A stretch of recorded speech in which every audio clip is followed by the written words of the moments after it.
many of our guests are really running a very crowded agenda, and they need to hasten to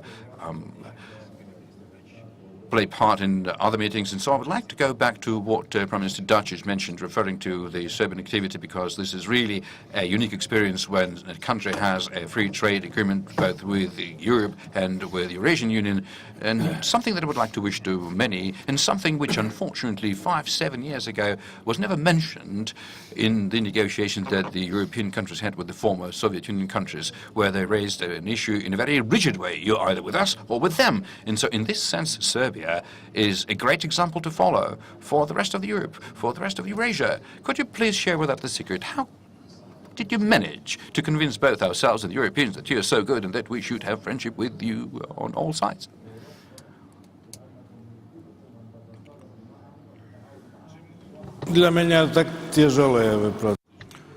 Well, this is a difficult question. I live in St. Petersburg, not in Kiev.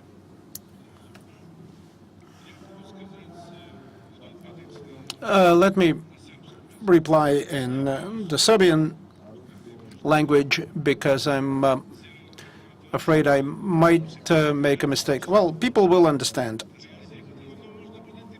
We do have translation here, but I might make a political mistake.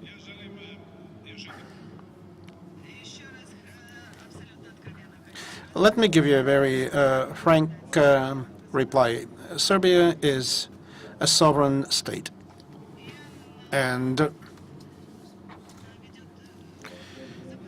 it takes care of its own interests. So the interest of Serbia, given that we live in the part of Europe which is less developed than, let's say, Norway or Switzerland, that do not need the European Union, we do have an interest for the benefit of our people to become part of some kind of a European organization, and the European Union is such an organization.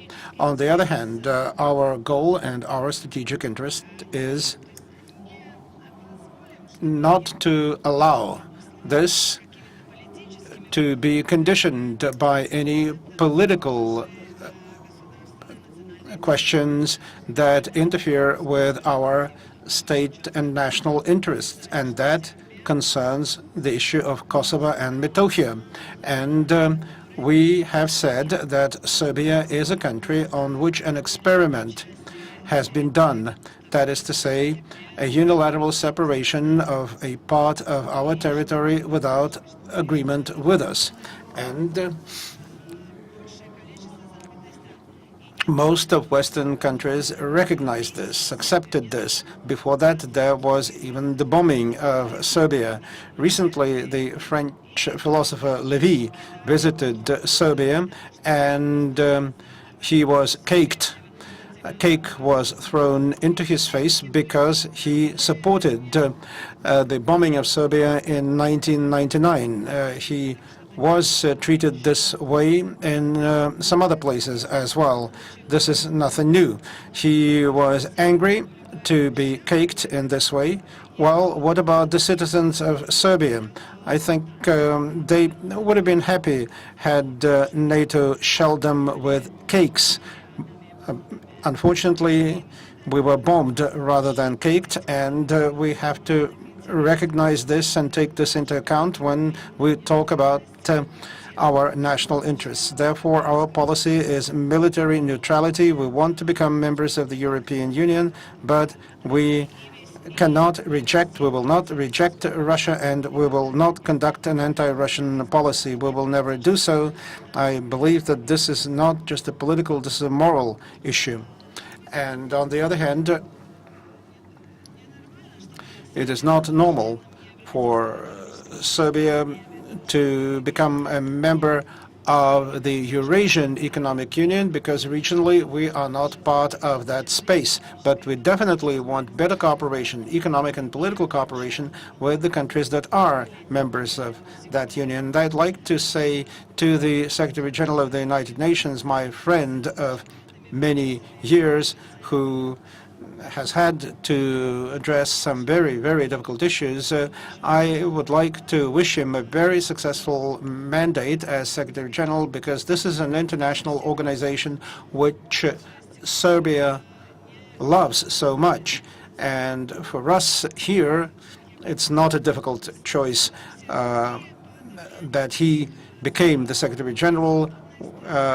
All others would have been under the influence of certain countries and countries that are not positive toward Serbia. So I congratulate him on his election, and I wish him a successful mandate on behalf of all of us.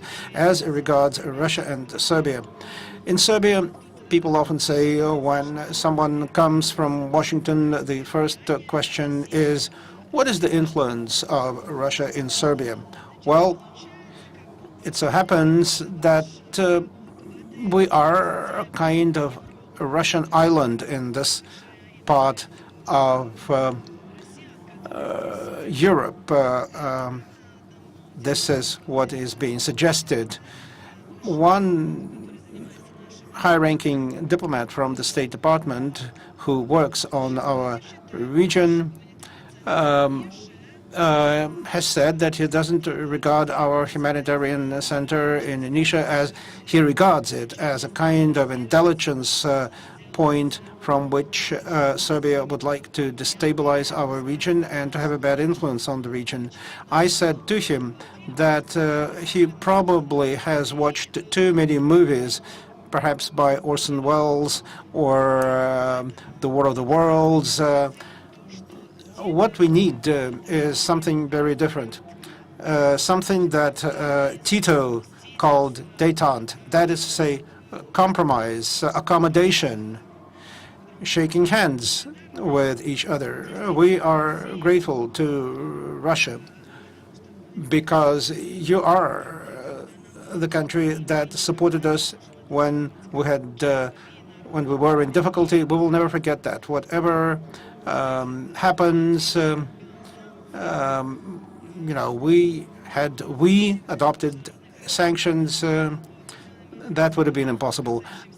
In international organizations, on certain issues, we always count on the Russian Federation, and so no one should think that Serbia is so stupid as to do something against itself.